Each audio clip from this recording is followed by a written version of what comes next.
let's talk about life insurance. You've probably heard the term, and maybe it sounds a little complicated. But honestly, it's all built on one very simple, very human question. So, in the next few minutes, we're going to cut right through the jargon and lay out exactly what it is, how it works, and what it could mean for your family's future. And here's that question, right up front. If you weren't here tomorrow, what happens to the people who count on you? Now, this isn't about being gloomy, not at all. It's about being practical. It's about planning for their security, no matter what. And that right there is the whole point of life insurance. It's designed to be that financial safety net. It's a plan you put in place today to answer that tough what-if question and make sure your family is protected from a financial crisis. So who needs this safety net? Well, just think about it for a second. Who relies on your income? Are you a parent? Do you have a mortgage payment every month? Are you a business owner? Or maybe taking care of someone with special needs? If anyone's financial well-being is tied to your paycheck, then you've got a clear need for this kind of protection. Okay, so how does this safety net actually get built?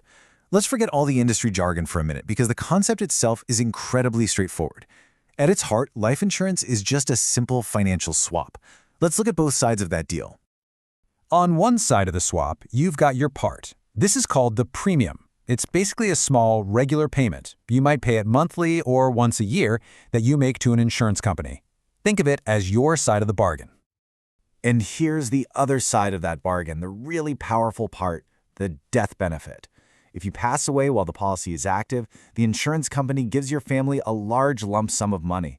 And this is so important, it's typically tax-free. This is the financial protection you've been paying for.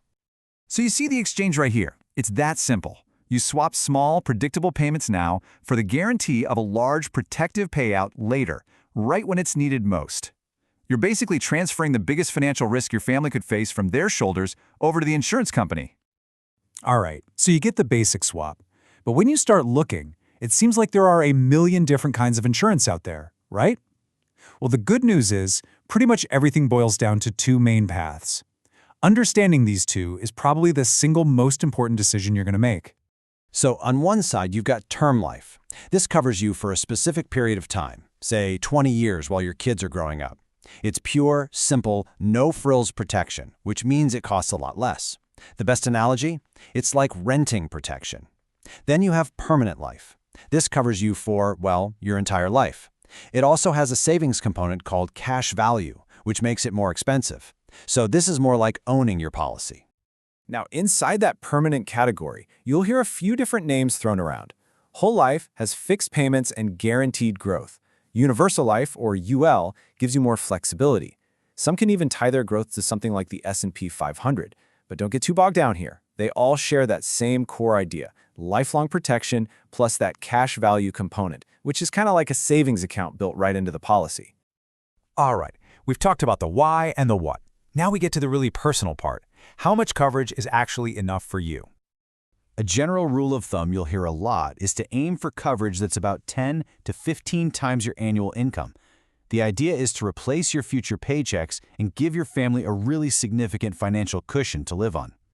But, and I can't stress this enough, that is just a guideline. It's a great place to start thinking, but the right number for you depends completely on your story. A simple rule of thumb doesn't know about your mortgage or your kids' college dreams or your specific debts. And this is what we mean by your story.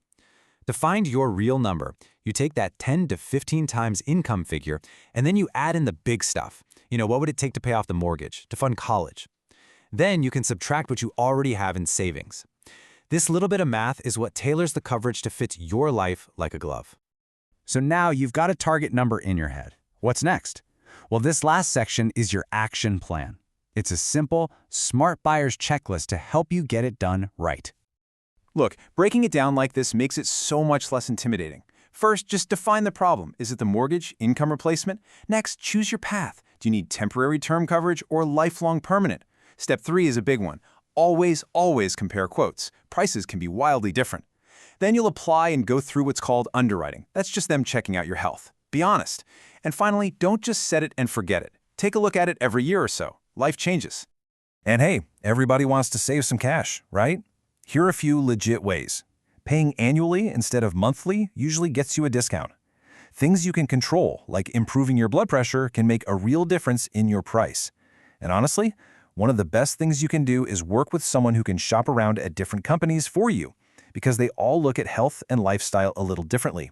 Finding the right fit can save you a ton. And to finish up, let's quickly cover what not to do. Probably the biggest mistake is buying a pricey, permanent policy when a simple, cheap term policy would have solved the problem just fine. Also be careful about adding a bunch of extra features called riders that you might not need. And please, whatever you do, never ever cancel an old policy until you have confirmation that the new one is 100% active. So we'll end right where we started, with the question. But this time, it's not about insurance policies or premiums. It's about what this tool can actually build. For the people you love the most, what does that peace of mind, that true financial security, what does that really look like?